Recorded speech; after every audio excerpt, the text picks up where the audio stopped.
Bagaimana Iya, nampaknya? artinya saya mohon karena ini menyangkut juga adanya seorang anak ya, Betul. jadi jangan sampai itu terlalu dramatisasi.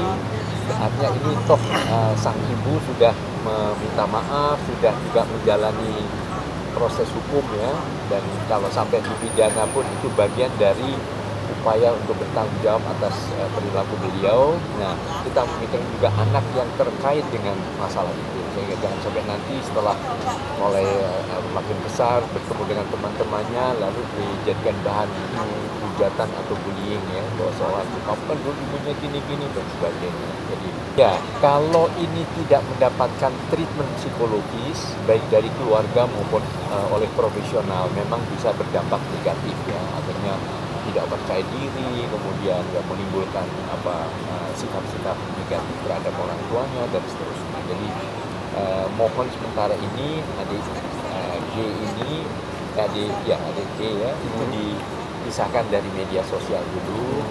Mungkin sementara ini apakah masih dengan ibu atau dengan ayah ya, ciptakan suasana gembira seperti bernyanyi, mendongeng, bermain, loncat-loncat dan sebagainya. Jadi supaya tetap sibuk dan asik dengan dunianya masih sebagai anak.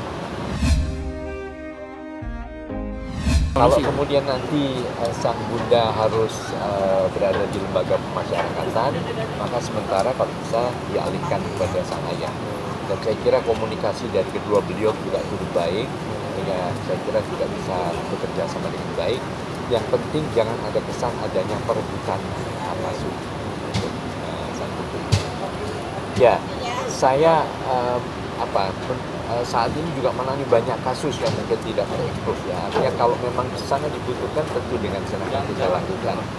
Karena saya memang ya cukup sudah 50 tahun ini berada di dunia anak-anak, termasuk juga perlindungan anak, kalau memang dibutuhkan dengan segala hormat dan senang hati bisa saya lakukan. Termasuk juga putra-putri dari teman-teman media. Pokoknya kalau ada apa-apa juga silahkan.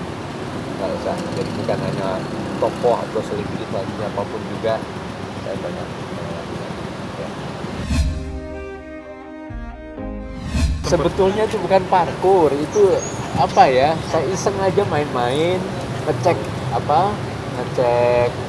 atap yang bocor gitu, dan ya udah tiba-tiba anak mengabadikan itu, mau kirimkan gitu, karena itu habis memberikan webinar terus sedikit warming up sebentar begitu sambil ngecek ke atas, jadi nggak sengaja itu parkur.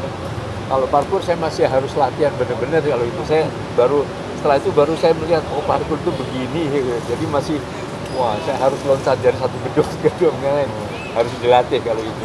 Ya belakangan baru dikasih tahu tuh, kamu gara-gara itu jadi bikin jadi seolah itu parkur. Saya itu bukan sengaja berparkur ya itu, jadi lebih iseng aja, karena saya memang ya selama pandemi ini kan nggak bisa diem kan, harus banyak bergerak gitu, nggak bisa kemana-mana, jadi ya di rumah saja begitu. Habis kadang-kadang webinar menatap layar berjam-jam kan, kadang satu hari ada 4 webinar begitu, jadi sebagai selingan kadang-kadang masih pakai baju batik juga saya lompat-lompat atau koprol gitu. Jadi tidak sengaja membuat acara aja, cuma anak sama menantu sering ya untuk rekaman keluarga lah. Kita sudah biasa, biasanya ya dari kecil memang saya bandel dulu, nggak bisa diem, jadi pernah beberapa kali juga jatuh gitu, lalu sempat fobia. Nah itu sambil juga untuk melatih, selalu dilatih supaya fobia ini bisa cepat hilang. Ya, saya memang tidak menganjurkan untuk seusia saya yang hampir 70 tahun ini ya, karena kalau tidak dilatih dari awal, kalau tidak dilatih dari muda. Saya dari muda memang ya nggak bisa diem, artinya kontrol, jatuh berkali-kali. Ini kemarin juga kena paku waktu naik itu, karena ada satu paku yang belum dicabut ya, tapi ya sudah bagian dari resiko itu gitu.